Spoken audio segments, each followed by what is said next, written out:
Welcome to the deep dive.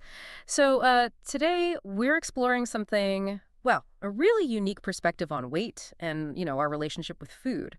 For so long, the thinking has been pretty straightforward, right? It's all calories in, calories out, Hmm. carbs, discipline. Right. Just willpower. Exactly.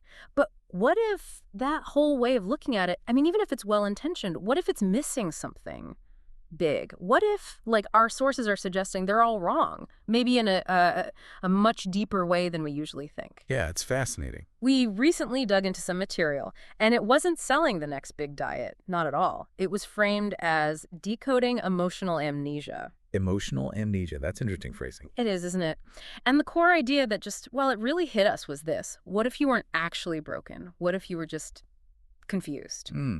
Confused about what, though? Well, the source suggests this confusion isn't really a personal failing. It's more like a deep habit, using food, maybe unconsciously, to sort of mask emotional stuff that hasn't been dealt with. Okay, I see where you're going. And this connects to the semaglutide conversation. Exactly. That's what's so interesting, how semaglutide is being talked about through this different lens. Right. So it's not just another weight loss drug, even though, yeah, it does impact appetite signals. Mm-hmm. Our sources are pointing to something deeper, more than just the physiological effects. Like a mental shift. Precisely. It's about the unique mental space it seems to open up.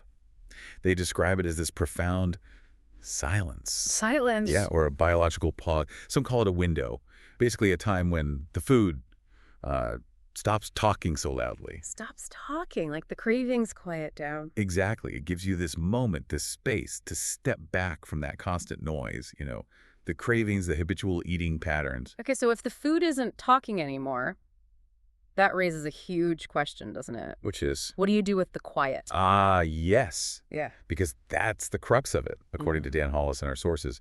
He points out that relapse often isn't back into, like, physical hunger necessarily. It's more like falling back into, well, confusion. Because people haven't been taught how to navigate that quiet space, that internal landscape. Exactly. And let's be honest, for a lot of people, that kind of silence can be uh, really unsettling, maybe even scary. Yeah, I can see that. It kind of forces you to confront things you might have been, using food to avoid thinking about. Absolutely. Our sources suggest this quiet, it can show up in a couple of ways. First, maybe it's this discomfort, disorientation, like you said. But then, potentially, with the right kind of guidance, it becomes an opportunity. An opportunity for what? Self-discovery. Yeah, for profound self-discovery. Yeah. For finally recognizing those emotional triggers that were drowned out before by the food noise. Okay, so that's why we're doing this deep dive today. Right.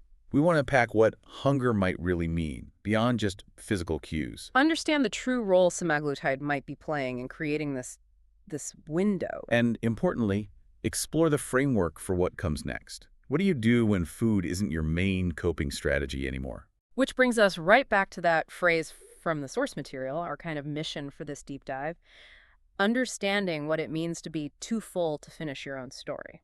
That's a powerful metaphor, too full to finish your own story. It really is. It suggests that maybe the emotional weight, the unaddressed stuff that food often masks, is actually what's holding you back, preventing you from, pursuing what you really want, defining life on your own terms. And this quiet, this pause, could be the key to reclaiming that narrative. That's the idea we're exploring, how this newfound quiet can help you rewrite or maybe just start writing your own story. So thinking about our listeners, if you're considering semaglutide or maybe you're already using it, this deep dive really points to a pretty profound shift in understanding. It really does. It's not just about suppressing appetite, or making fat melt away. It seems to be about creating this moment where the noise around food just quiets down. A silence. Yeah, a silence. And okay, maybe it's uncomfortable at first, definitely, but potentially also incredibly clarifying. A chance to actually hear yourself, perhaps for the first time in a long while. Right. And if we connect this back, this silence, it's not the end goal, is it? It's not the solution in itself. No, our source called it a miracle pause. I like that. A miracle pause, yes, because as we learned, the real work begins when the cravings stop. That's critical. That's the point where, as the sources really emphasize, the truth shows up. The truth about what? About maybe what was driving the eating patterns in the first place. It's during this pause, this quiet time, that you actually have a chance to, like, design a new system for yourself. A system not based on those old, maybe unconscious habits. Exactly, one that's more intentional. And this connects to that idea of emotional eating, but reframed, right? Yes, beautifully reframed, the source said. Emotional hunger sounds like a craving, but it's actually a question, A question. a need asking to be seen. So it shifts it from being like a character flaw. To being a form of communication, something trying to tell you something. Precisely. Which is why Dan Hollis's point feels so important here. The one about discipline. Yeah. He says, you don't hold on to weight loss with discipline. You hold on to it with alignment. Alignment, not discipline. What does that actually mean, though, in practice? Well, I think it means moving away from this constant battle, forcing yourself with willpower, towards actually understanding what your body and maybe your mind truly needs on a deeper level. So when you're aligned. When you're aligned, the idea is that healthy choices feel more natural. They fit into your life instead of feeling like this constant, exhausting struggle. It's about building a life where food isn't the only tool in your coping toolbox. And replacing the underlying story, maybe, not just the snack you reach for. Okay, so for you listening, if you are thinking about or using semaglutide, the advice here seems pretty profound. Don't just focus on the number on the scale, the weight loss itself. Focus on the window. That temporary but potentially vital space that opens up. Yeah.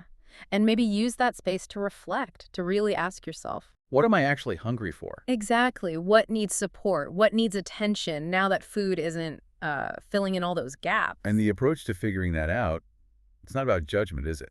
No, not at all. The sources emphasize empathy. Healing emotional hunger takes empathy, not judging yourself. It takes awareness, Yeah.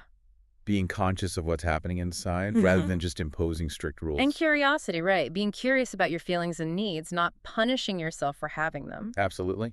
Because ultimately, as our sources suggest, it was never really just about the food. It's about finally having the space The quiet. to become yourself.